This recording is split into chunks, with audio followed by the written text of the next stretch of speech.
They laughed because they saw a new face. But before this day was over, the entire hospital would learn that greatness rarely arrives wearing the name people expect. At exactly 6:42 on a cool Monday morning, Dr. Ava Brooks stepped through the revolving glass doors of St. Catherine Medical Center with a cup of coffee in one hand and a neatly folded white lab coat over the other. The polished marble lobby reflected the first rays of sunlight pouring through towering windows, making the hospital look more like a luxury hotel than one of the busiest trauma centers in Chicago. Around her, nurses hurried toward elevators, residents reviewed patient charts while walking, and surgeons exchanged quick greetings before disappearing into restricted hallways. Everyone seemed to know exactly where they belonged except the newest physician on staff. Ava paused only long enough to straighten the badge clipped to her coat. It read, Attending Physician, Emergency Medicine. She had earned every letter through years of relentless work, overnight study sessions, impossible exams, and countless hours beside patients who cared far more about healing than appearances. Yet as she crossed the lobby, she noticed conversations growing quieter. Eyes drifted toward her before quickly looking away. Some smiles never reached their eyes. Others didn't bother smiling at all.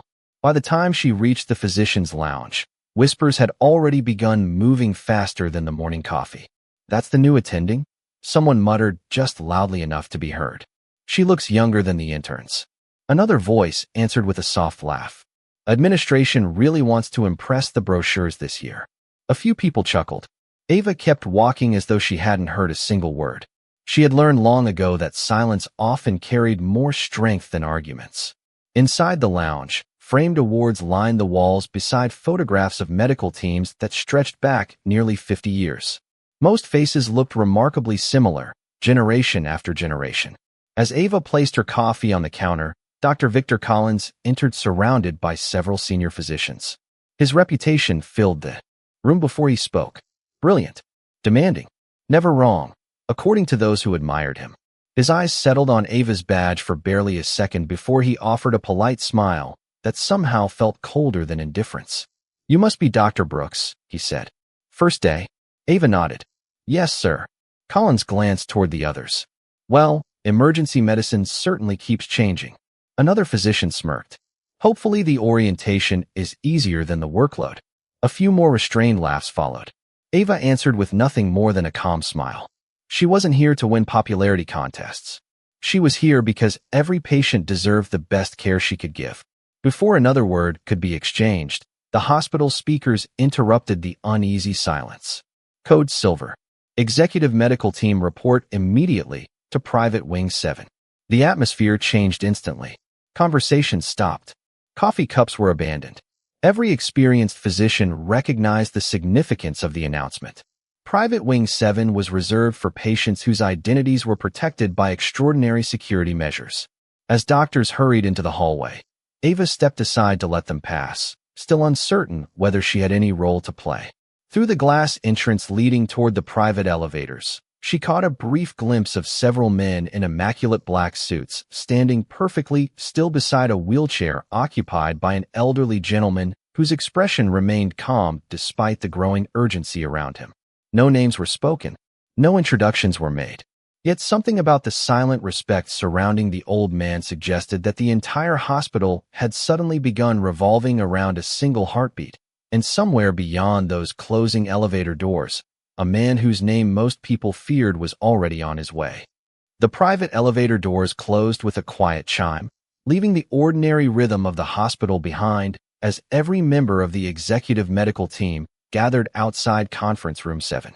Dr. Ava Brooks remained several steps away, watching physicians with decades of experience exchange hurried opinions while administrators whispered into secure phones.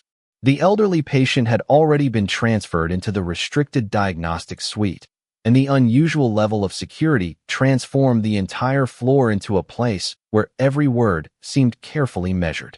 A nurse carrying laboratory reports hurried past Ava before stopping. Doctor, are you assigned to Private Wing 7? She asked hopefully.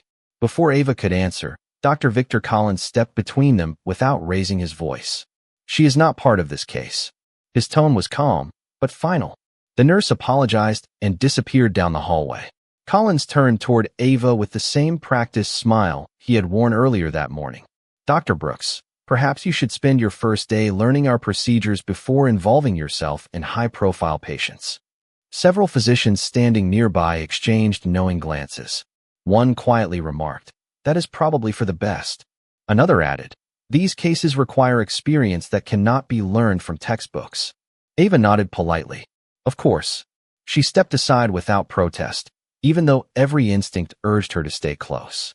Through the partially open conference room door, she noticed imaging scans displayed across an enormous digital screen. The patient's chart flashed only initials instead of a full name. Vital signs updated every few seconds while specialists debated possible diagnoses. Nobody invited her inside. As more consultants arrived, the hallway filled with expensive suits, polished shoes, and conversations that moved so quickly they almost sounded rehearsed. Ava quietly accepted a stack of ordinary emergency department charts from a charge nurse and headed downstairs. Her shift officially belonged to the emergency room, not the executive wing, and patients there could not afford delays simply because important people occupied the upper floors. For the next several hours, she stitched a construction worker's injured hand, comforted a frightened little boy with a broken wrist, explained medication changes to an elderly couple, and reassured a college student suffering from a severe panic attack. Every patient received the same calm attention. She listened before speaking. She answered every question with patience. She treated the hospital janitor with the same respect she showed an attorney or business owner. Yet, even while moving from room to room, she could not ignore the unusual updates arriving through the hospital communication system. Private Wing 7 continued requesting additional specialists. Cardiology, neurology, internal medicine, infectious disease. One after another, some of the most respected physicians in Chicago disappeared upstairs. Near noon, Ava returned briefly to the physician's lounge for a bottle of water. The room buzzed with speculation. Nobody can figure it out, one doctor admitted quietly. Every test points somewhere different. Another physician sighed. Collins has already called 2 outside consultants. Someone noticed Ava entering and lowered his voice. Well, at least this is far beyond orientation material. A ripple of restrained laughter circled the room again. Ava simply reached into the refrigerator, thanked the cafeteria attendant who was restocking fruit, and walked toward the exit. Just before the door closed behind her, she caught a glimpse of a medical image still glowing on one of the conference monitors. It lasted no more than 2 seconds, but something about the pattern made her stop in the hallway. Her expression changed almost imperceptibly. The image reminded her of a case she had studied years earlier during an advanced fellowship, one so uncommon that many physicians completed entire careers without encountering it once. She stood perfectly still as the realization settled into her mind. If she was right, the team upstairs was treating the symptoms instead of the true condition, and with every passing minute, the window to choose the correct treatment was quietly growing smaller. Dr. Ava Brooks remained in the hallway for only a heartbeat before turning back toward the physician's lounge. She stared through the glass wall at the frozen diagnostic image still displayed on the conference monitor.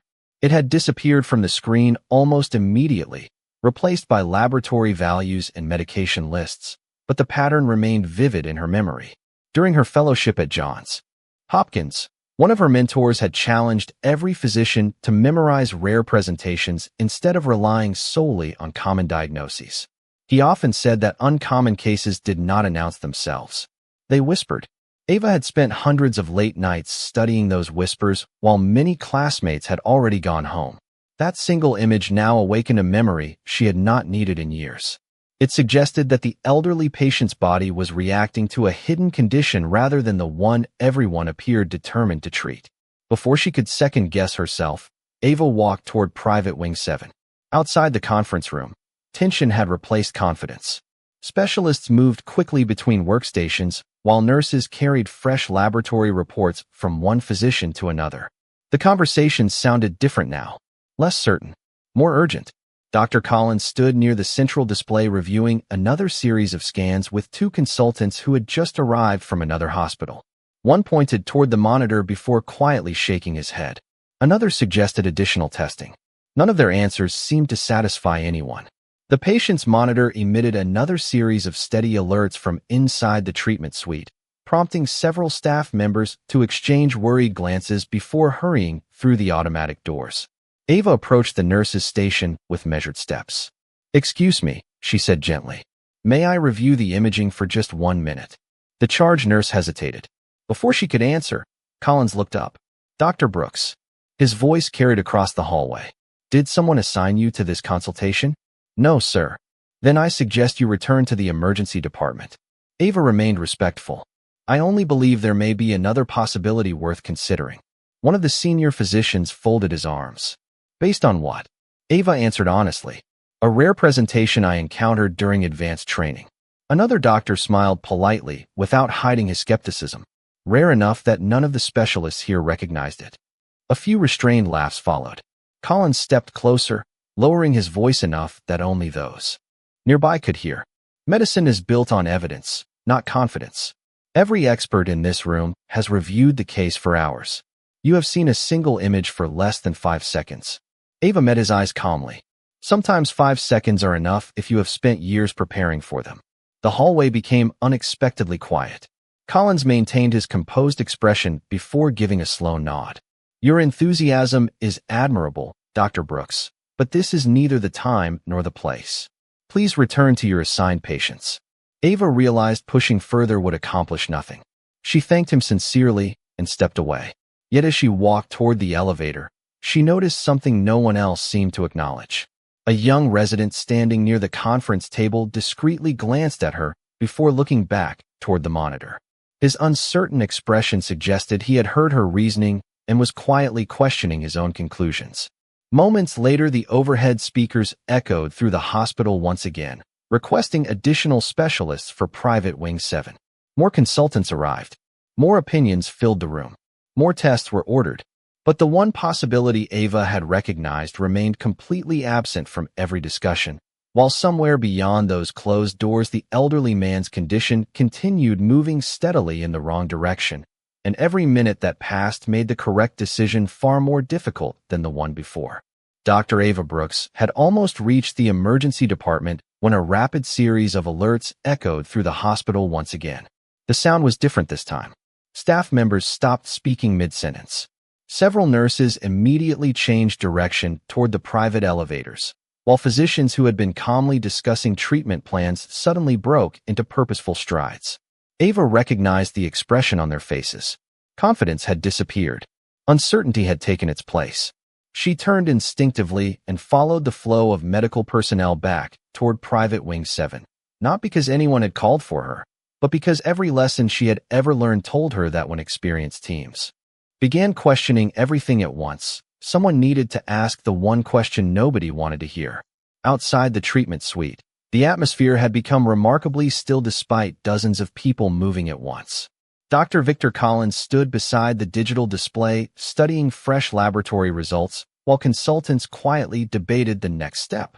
A young resident accidentally dropped a clipboard, startling everyone in the silent hallway.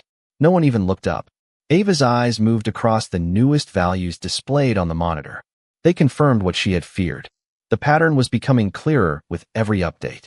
She stepped forward before hesitation could silence her again. "Dr. Collins," she said respectfully, "please compare the inflammatory markers with the neurological findings and the cardiac rhythm together instead of separately. I believe they are all connected." Several heads turned toward her. Collins slowly faced her, his expression no longer amused but visibly impatient. "Dr. Brooks, I believe we have already discussed your role today." Ava remained composed. "I understand, but if this is the condition I believe it is, every minute spent treating the wrong diagnosis reduces the patient's chances of recovering fully." One consultant frowned. "What condition are you suggesting?" Ava took a careful breath. "A rare autoimmune neurological syndrome with cardiac involvement. It can imitate several illnesses at once, which is why it is often missed until very late." Silence settled over the hallway. One physician quietly shook his head. Another looked unconvinced. Collins folded his arms. "That diagnosis is extraordinarily uncommon." "Yes, sir," Ava answered. "Which is exactly why I am asking you to rule it out before ruling it impossible." Collins stepped closer. His voice remained calm enough that patients nearby could not hear, but every physician surrounding them caught every word. You have been employed here for less than 4 hours. You have not examined this patient. You have not reviewed the complete history. Yet you are challenging an entire multidisciplinary team. Ava nodded gently. I am challenging an assumption, not the team. The words lingered in the hallway longer than anyone expected.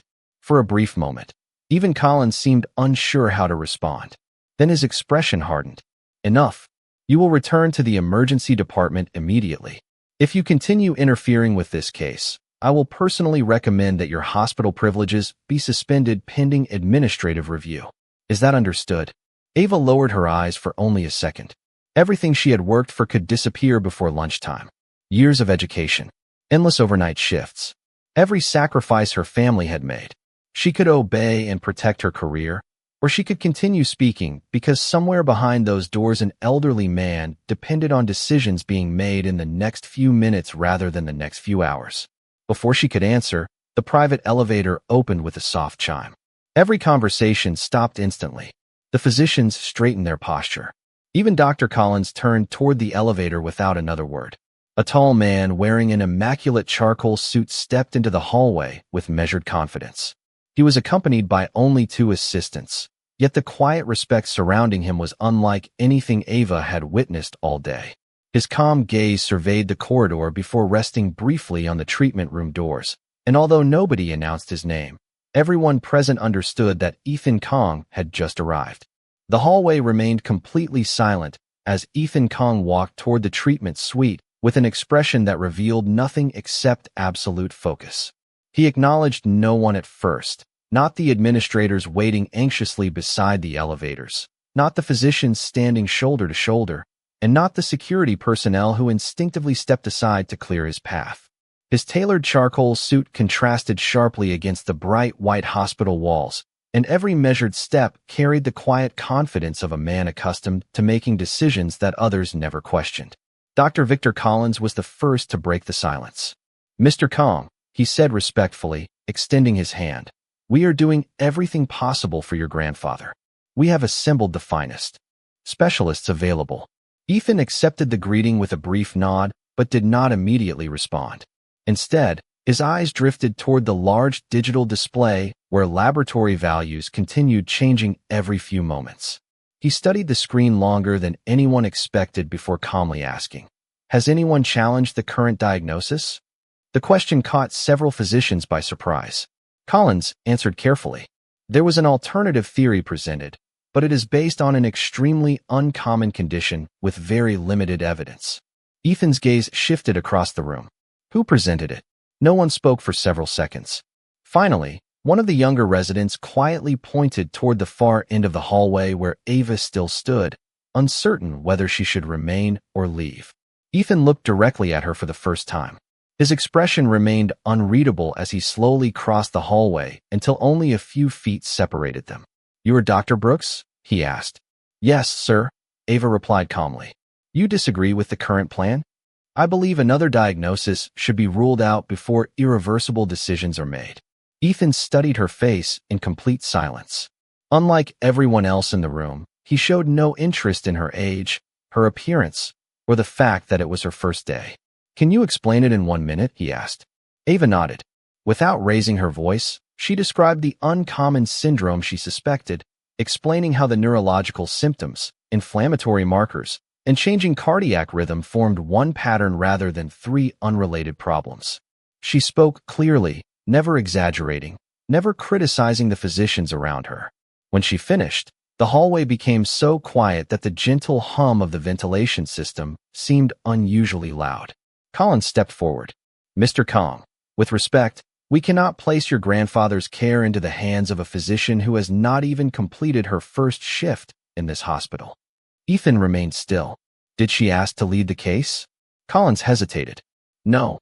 Did she ask for recognition? No. Then what exactly did she ask for? No one answered. Ethan looked once more toward the treatment room, where his grandfather rested before speaking with calm certainty. She asked you to consider a possibility. He turned back toward Ava. If you had full access to the medical records and imaging, would your opinion change if the evidence proved you wrong? Ava answered immediately. Absolutely. Good medicine follows evidence, not pride. For the first time, the slightest hint of approval appeared in Ethan's eyes. He faced Collins again. Open every record, every scan, every laboratory result. She reviews everything with the team. Collins frowned. Mr. Kong, hospital protocol does not. Ethan interrupted him without raising his voice. My grandfather trusted this hospital with his life. I expect every qualified mind to be heard before another minute is wasted. No one argued further. The conference room doors opened, monitors illuminated once again, and as physicians reluctantly made space around the central display, Dr. Ava Brooks quietly walked forward, carrying nothing except the confidence earned through years of preparation, while an entire room watched to see whether the newest doctor would prove everyone wrong or herself. The conference room transformed from a place of debate into a place of concentration as every monitor displayed the complete medical records side by side. Dr. Ava Brooks stepped quietly to the central workstation without trying to command attention. She did not rush to prove herself, and she did not begin by pointing out anyone's mistakes. Instead, she reviewed every laboratory value, every imaging report, every physician note, and every medication timeline from the previous 48 hours. The room watched in silence as her eyes moved steadily across the screens. Dr. Victor Collins folded his arms, clearly expecting her confidence to fade once she examined the entire picture. Instead, Ava requested that one of the residents enlarge a series of neurological scans that had received little attention during the earlier discussions. She compared them with the cardiac monitoring records and then asked for inflammatory markers from 2 separate blood draws to be placed beside them. There, she said softly, pointing toward 3 values that appeared unrelated at first glance. They are rising together, not independently. Several physicians leaned closer to the monitors. One consultant quietly adjusted his glasses before looking again. Another physician opened a medical reference database and began reading without saying a word. Ava continued with the same calm voice.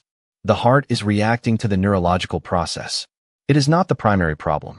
If we continue treating only the cardiac symptoms, we will keep chasing the wrong target. The young resident who had doubted himself earlier slowly nodded. She is right, he whispered almost to himself. The timing matches perfectly. Collins remained unconvinced. Correlation does not establish diagnosis. Ava agreed immediately. Correct. That is why I am asking for one additional laboratory test and a specialized antibody panel. If they return negative, I will withdraw my recommendation completely. Her willingness to accept being proven wrong surprised several people in the room. There was no pride in her voice, only concern for the patient. Ethan Kong observed the discussion without interrupting. He noticed something that many others overlooked. Every time Ava spoke, she referred to the evidence instead of herself. She never once mentioned her education, her awards, or her experience. She simply followed the facts wherever they led. Less than 30 minutes later, the first urgent laboratory results began returning. One by one, the numbers appeared on the monitor. The resident who had ordered the additional tests looked up in disbelief before checking them again. Dr. Collins, he said carefully, the antibody markers are positive. Another specialist compared the new results with Ava's proposed diagnosis and slowly lowered his tablet. Everything fits, he admitted. Every single unexplained symptom. The conference room fell into complete silence. No one celebrated. No one apologized. The weight of the moment settled over every physician present as they realized how close they had come to overlooking the actual condition. Collins stared at the screen for several long seconds before quietly exhaling. His shoulders relaxed for the first time all day. Without another argument, he turned toward the treatment team. Update the treatment plan immediately. Follow Dr. Brooks's diagnostic pathway. Nurses and physicians moved with renewed purpose, implementing the revised plan while carefully monitoring every response. The atmosphere changed almost imperceptibly over the next hour. The alerts that had echoed through the private wing became less frequent. Vital signs gradually stabilized. The worried expressions that had filled the room since sunrise slowly gave way to cautious optimism. Ethan remained beside the observation window, watching his grandfather resting peacefully while medical staff continued their work. Then he turned away from the glass and looked directly at Ava.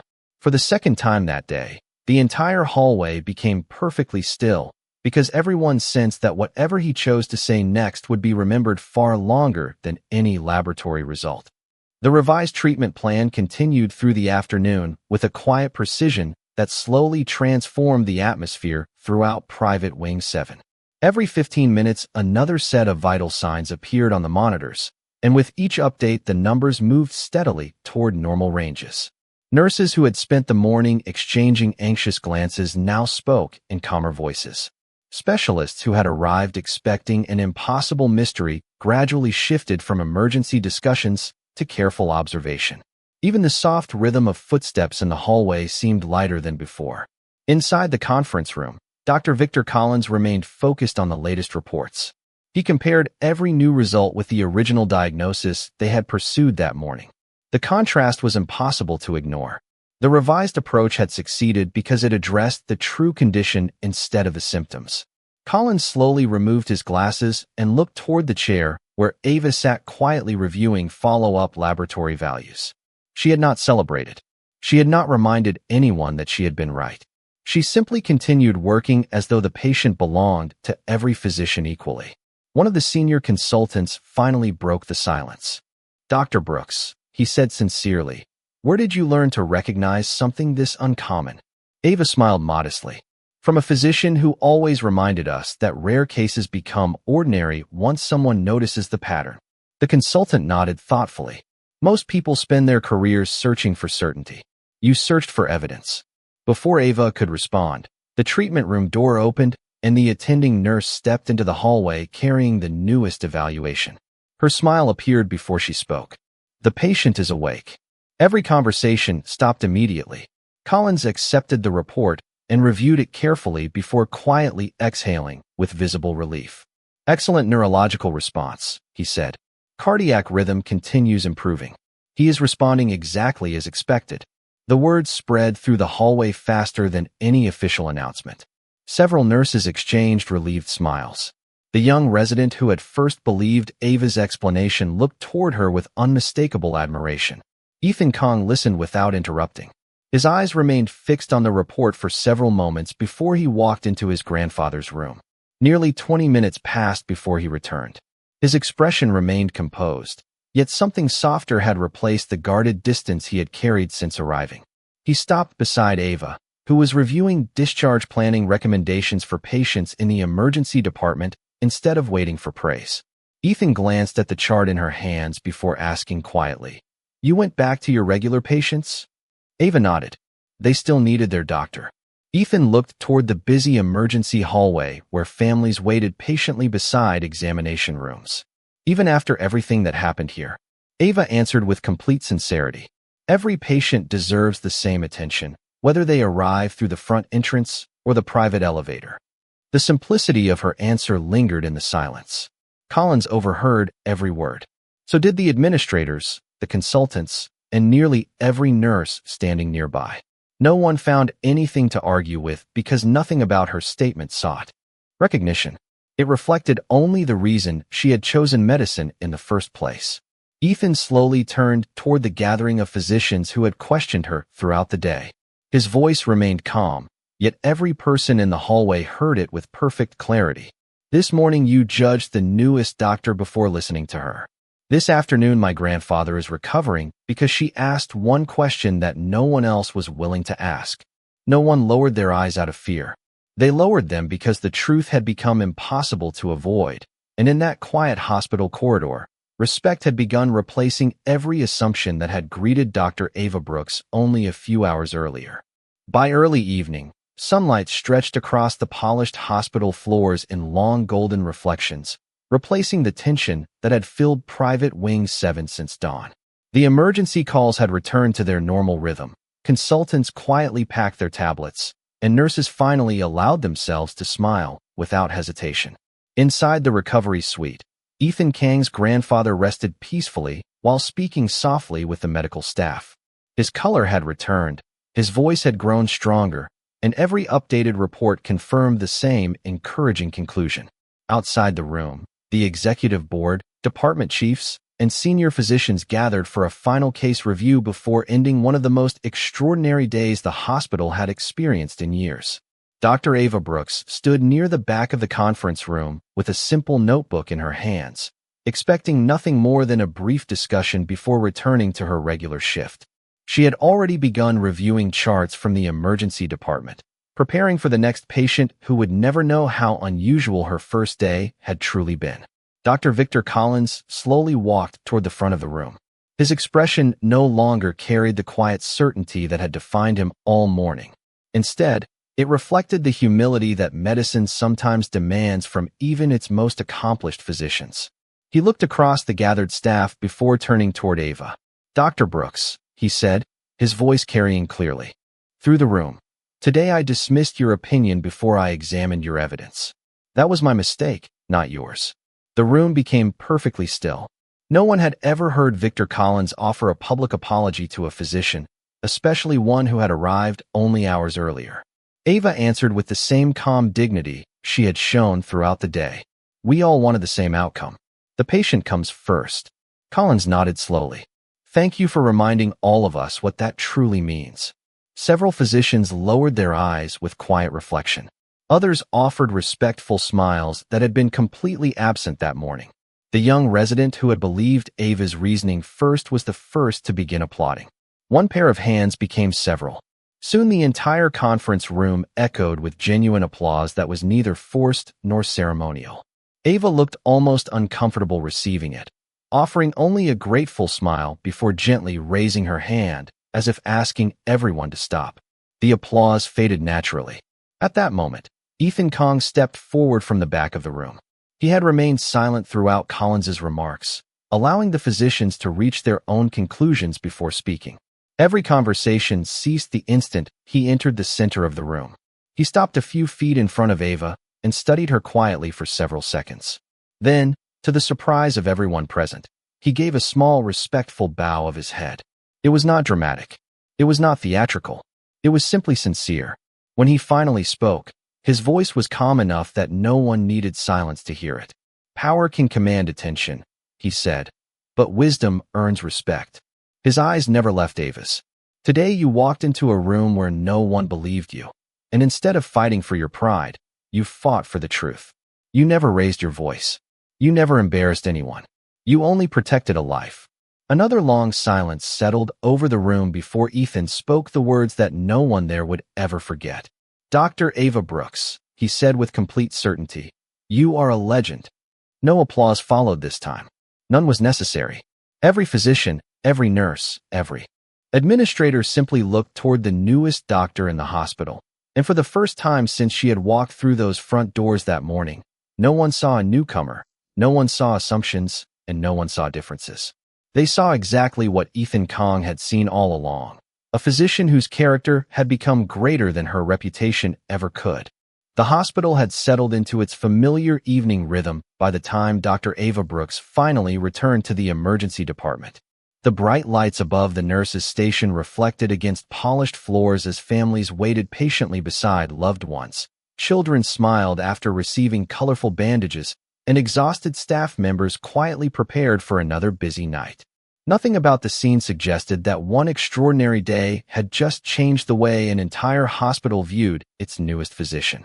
Ava hung her white coat on the back of her chair, picked up the next patient chart, and walked into exam room 12 with the same calm smile she had worn since sunrise.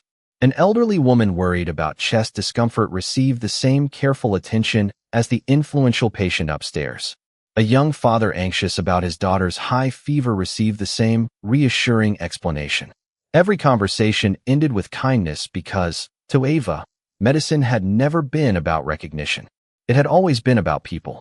Later that evening, as she stepped into the quiet staff lounge for a cup of coffee, she found Dr. Victor Collins standing alone beside the window overlooking the Chicago skyline. He turned as she entered and offered a warm smile that looked entirely different from the one he had given her that morning. "Dr. Brooks," he said, "I have spent more than 30 years teaching residents to trust evidence. Yet today, I nearly ignored it because of my own assumptions. That lesson will stay with me for the rest of my career." Ava accepted the coffee he handed her with genuine appreciation. "We all continue learning," she replied. "That is one of the privileges of this profession." Collins nodded thoughtfully. "I hope one day you will teach here."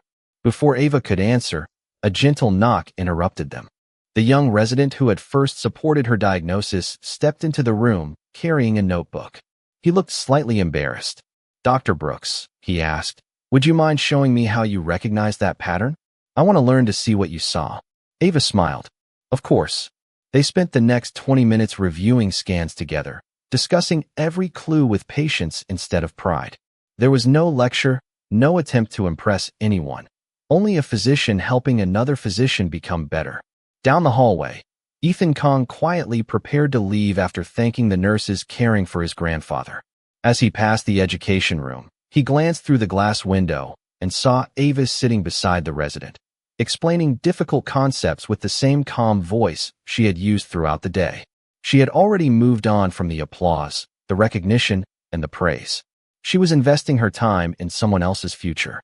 Ethan smiled almost imperceptibly before continuing toward the exit. Outside, the cool evening air carried the sounds of the city as hospital employees finished their shifts and new teams arrived to begin theirs. Inside the emergency department, another ambulance pulled up to the entrance, another family needed answers, and another patient hoped someone would listen. Ava straightened her stethoscope, picked up the next chart, and walked forward without hesitation. Nobody in the waiting room knew what had happened upstairs, and she preferred it that way. They did not need a legend. They simply needed a doctor who cared enough to notice what others might overlook. Long after the conversations ended and the applause faded into memory, the lesson remained inside every person who had witnessed that remarkable day.